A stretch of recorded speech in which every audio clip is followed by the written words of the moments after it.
It is Friday morning. You wake up, you check your phone. There is a notification from your bank. Your direct deposit has hit. For a split second, you feel a wave of relief. The money is there. You have been waiting for this notification for 3 days, maybe 4. You take a deep breath, you feel safe, but then you open the app, you look at the number. It is a good number. It is a number that 10 years ago you thought would make you rich. It is a number that your parents would have been proud of. But then you start doing the mental math. You subtract the rent or the mortgage that is due on the 1st. That is nearly half of it gone right there. Then you subtract the car payment. You subtract the student loan payment. You subtract the credit card bill from last month's groceries and gas. You subtract the insurance. You subtract the phone bill. And suddenly, that big, beautiful number is gone. It evaporated. You haven't spent a single dollar on fun. You haven't bought a plane ticket. You haven't bought a luxury watch. You haven't even gone out to dinner yet. But the money is already spoken for. You stare at the screen. You feel a tightness in your chest. You make a good salary. On paper, you are middle class. On paper, you are doing everything right. You went to school, you got the degree, you got the job. You climbed the ladder. You followed the script perfectly. So why does it feel like you are drowning? Why does it feel like you are one bad month away from ruin? Why does a 6-figure salary feel like minimum wage used to feel? You look around at your apartment, it is nice, but you don't own it. You look at your car, it is reliable, but the bank owns it. You look at your life, it looks successful from the outside, but inside you feel hollow, you feel tired, and worst of all, you feel confused because you were promised that if you reach this income level, the anxiety would stop. You were promised that if you made this much money, you would feel free, but you don't. You feel trapped. And you are not alone. If you feel this way, I need you to listen to me very carefully. You are not crazy. You are not bad with money. You are not ungrateful. And you are not failing. What you are feeling is real. It is a specific economic phenomenon that is happening to millions of people right now. It is happening in New York. It is happening in Texas. It is happening in Ohio. It is happening everywhere. We need to give this feeling a name. We are going to call it the hollow middle. The hollow middle is what happens when the cost of admission to the middle class rises faster than the wages of the middle class. It is what happens when the price of looking successful eats up the reality of being successful. Most people think this is just inflation. They think it is just the price of eggs or milk, but it is deeper than that. It is structural, it is psychological, and it is by design. In this video, we are going to take apart the hollow middle. We are going to look at the invisible costs that are draining your bank account before you even wake up. We are going to look at the psychology of why you feel poor even when you are statistically rich. We are going to look at the systems that benefit from your exhaustion. And most importantly, we are going to talk about how to get out. Not by making millions more, but by changing the game you are playing. This matters, because if you don't understand this, you will spend the rest of your life chasing a number that will never be enough. You will stay on the treadmill, you will keep running, and you will never get anywhere. So take a breath. Let go of the guilt, and let's look at the truth. Let's start with the math, but not the boring math. The real math. The math of your actual life. If you talk to your parents or grandparents, they will tell you stories about what money used to do. They will tell you that on a single salary, a factory worker could buy a house. They could buy a car, they could raise 3 kids, they could go on vacation, and they could save for retirement. That sounds like a fairy tale to you. It sounds like fiction, but it was real. Today, you might be making $100,000 a year. That sounds like a lot of money. Psychologically, we are anchored to that number. 6 figures. It is the golden ticket. But here is the reality check. $100,000 today does not buy what $100,000 bought in 2010. It definitely does not buy what it bought in 1990. Inflation has eroded the value of the dollar. We all know that. But the government numbers on inflation often hide the truth. They look at a basket of goods. They look at TVs. They look at cheap clothing. They look at things that have actually gotten cheaper or stayed the same. but they don't capture the explosion in the cost of the big three: housing, education, healthcare. These are the three pillars of a stable life. These are the things that make you feel secure. And these are the three things that have skyrocketed in price. Let's look at housing. For your parents, a house costs maybe 3 times their annual salary, maybe 2 times. Today, in many cities where the good jobs are, a house costs 8, 9, or 10 times the average salary. Think about that. The math has fundamentally broken. So you rent. But rent has doubled. And because you need a good job, you have to live near the city. You cannot live 3 hours away. You need to be where the work is. So you pay the premium. You pay $2,000, $3,000, maybe $4,000 a month just to have a roof over your head. That is post-tax money. That is money you sweated for, and it is gone instantly. Now let's look at education. Your parents might have paid for college with a summer job. They worked at a paint store for 3 months and paid for a year of tuition. Can you imagine doing that today? It is impossible. You graduated with debt. You have a monthly payment that feels like a second mortgage. This is the entrance fee to the middle class. You had to pay it to get the job you have now. So you are starting the race with a 50-pound weight strapped to your ankles. And finally, healthcare. Even with insurance, the deductibles are high. The premiums are high. One bad accident can still wipe out your savings. This creates a low-level background anxiety. You know, deep down, that you are fragile. So when you look at your paycheck, you don't see wealth. You see survival. You see money that is already allocated to keeping the machine running. You are not buying luxury. You are buying stability. And stability has become a luxury product. Let that sink in. The basics of life, a home, a degree, a doctor, are now priced like luxury goods. That is why you feel poor, because the price of normal has become extraordinary. But it is not just the big bills. It is the lifestyle creep that you didn't even notice. It is the standard of living inflation. Think about what is considered mandatory today compared to 30 years ago. 30 years ago, you didn't have a smartphone bill. You didn't have high-speed internet. You didn't have streaming services. You didn't have a gym membership because you just ran outside. You didn't need a laptop for personal use. Today, try functioning without a smartphone. Try getting a job without high-speed internet at home. Try socializing without participating in the digital world. These things are not optional anymore. They are utilities. They are requirements for participation in modern society. But they are private services. They are monthly subscriptions. You have a phone bill of $80, internet for $80, cloud storage, music streaming, video streaming, software subscriptions, delivery memberships. Each one feels small. $10 here, $15 there. But stack them up. They become a second rent payment. This is the subscription trap. Companies realize that they make more money if they can turn you into a renter of your own life. You don't own your music. You rent it. You don't own your movies. You rent them. You don't own your software. You rent it. You are bleeding money in 1,000 tiny cuts. And because these things are automatic, you stop feeling the pain of payment. It just happens in the background. It becomes a baseline. So your disposable income shrinks. And then there is the pressure of convenience. This is a huge factor for the middle class. You work hard. You work long hours. You are mentally exhausted when you get home. You have decision fatigue. You cannot face the idea of cooking a meal from scratch. You cannot face the idea of cleaning the house. So what do? You use money to solve the problem. You order takeout. You hire a cleaner. You take an Uber instead of the bus. You buy the pre-cut vegetables because they are faster. You are trading money for time. And that is a valid trade, but it is an expensive trade. The economy is set up to exhaust you so that you are forced to buy convenience back from it. It is a cycle. You work to make money. The work makes you tired. You spend the money to fix the tiredness. You have to keep working to pay for the fix. It is a perfect loop. And who wins? Not you. The corporations selling you the convenience win. They know exactly how tired you are. They are counting on it. They designed their apps to be the path of least resistance when you are at your weakest.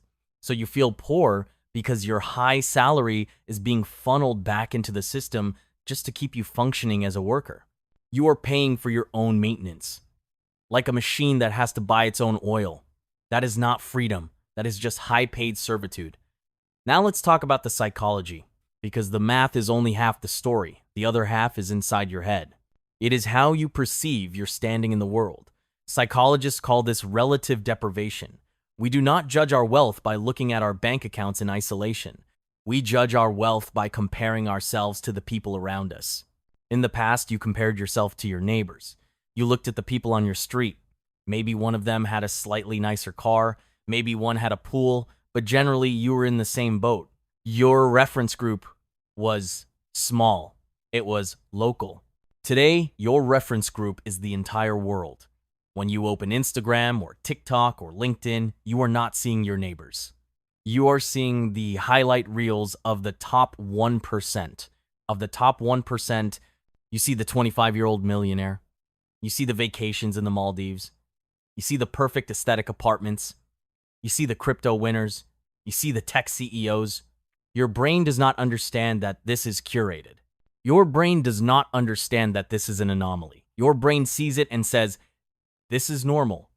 This is what everyone else has. Why don't I have this? I am falling behind. This is the comparison trap. And it is deadly. It shifts your baseline of satisfaction. A reliable Honda Civic used to be a sign of success. Now, compared to what you see online, it feels like a failure. A quiet weekend at home used to be relaxing. Now, compared to the festivals and trips you see on your feed, it feels boring. It feels like stagnation, so you feel poor.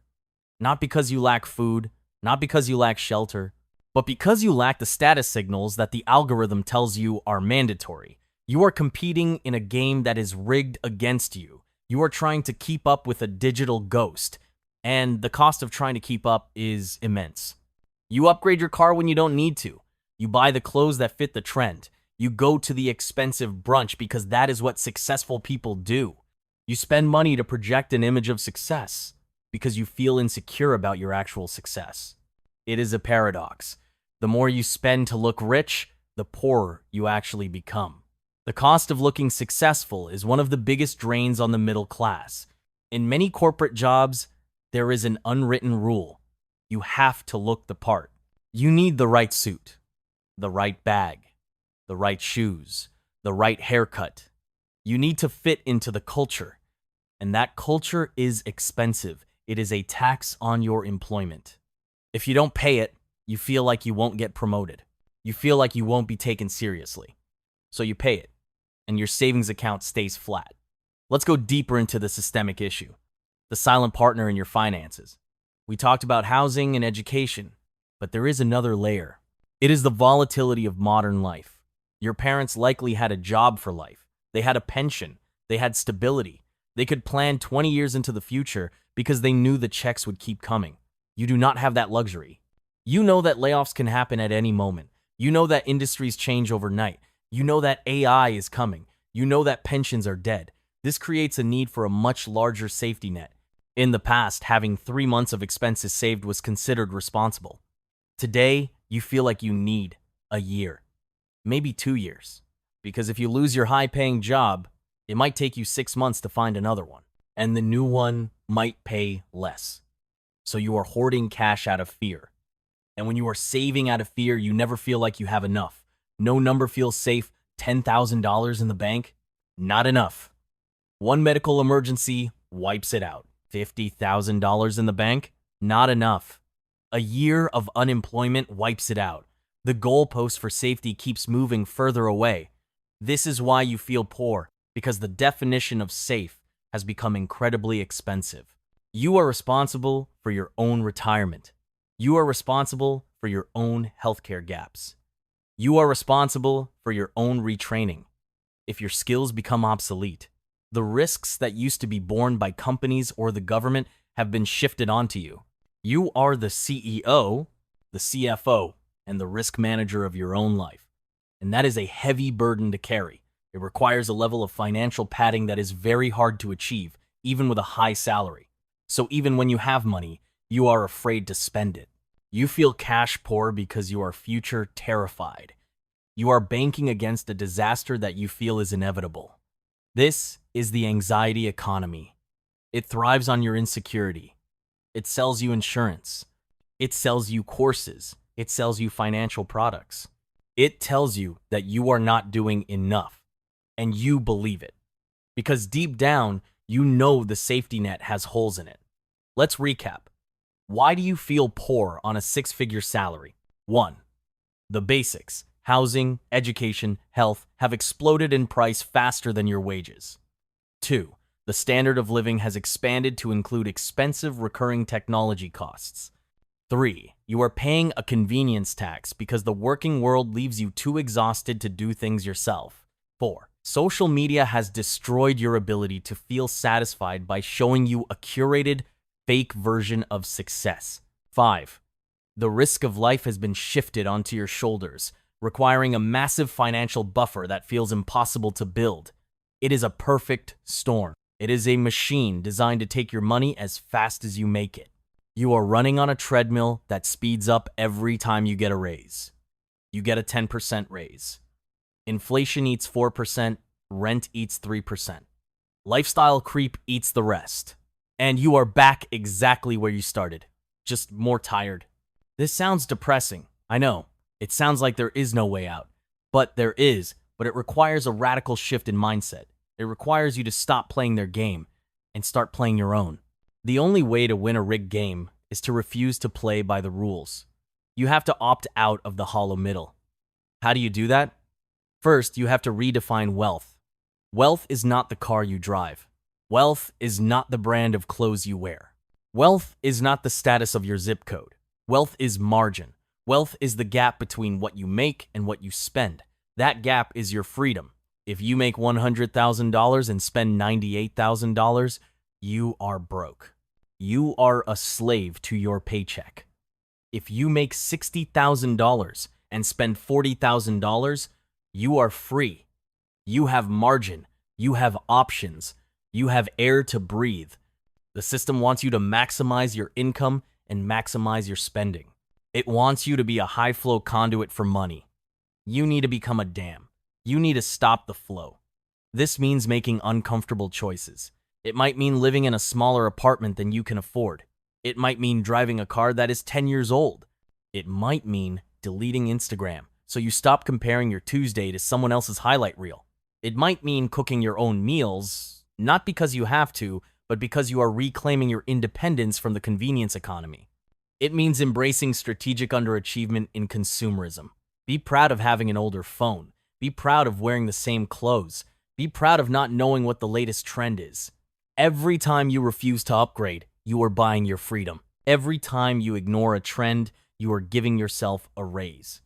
You have to realize that status is a trap. Status is a subscription service that you can never pay off. The moment you buy the status symbol, it becomes the new baseline, and you have to buy the next one.